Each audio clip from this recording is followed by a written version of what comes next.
যে মুহূর্তে তোমার পায়ে একটা কাঁটা ফুটল, অস্ফুট কাতর শব্দে অবনত হলে তুমি, সেই মুহূর্তে নারী তুমি শিল্প হয়ে গেলে। কত ছবিতে, ভাস্কর্যে, বিজ্ঞাপনে তুমি চিরকালীন। তোমার সেই মুহূর্তের ব্যথা, ভয় ও অসহায়তার কথা কেউ মনেও আনবে না।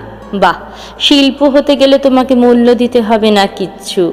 তুমি চাও বা না চাও, তোমার ওই ভঙ্গিমাটিকে শিল্প ছাড়বে না। পুরুষদের পায়ে কাঁটা ফুটলে তা শিল্প হয় না।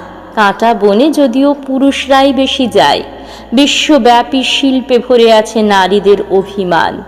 পুরুষদের অভিমান থাকতে নেই। মজার কথা এই, এসব তো আমার মতন পুরুষদেরই রটনা। পুরুষরাই নানা যন্ত্রণায় বিদ্ধ করে নারীদের, পায়ের তলায় রাখে, আবার মাথায় বসায় দেবী নাম দিয়ে। আমি কি নারীবাদী কবিতা লিখছি নাকি? হাওয়ায় উড়ছে দুজোড়া অশ্রু ভরা চোখ ও একটি আঁচল। হাওয়ায় উড়ছে হাঁটু ভাঙা সিংহের মতন অসহায় গজরানি। হাওয়ায় উড়ছে ব্যর্থ প্রেম, অলৌকিক ব্যাকুলতা। হাওয়ায় উড়ছে ভুল বোঝাবুঝি।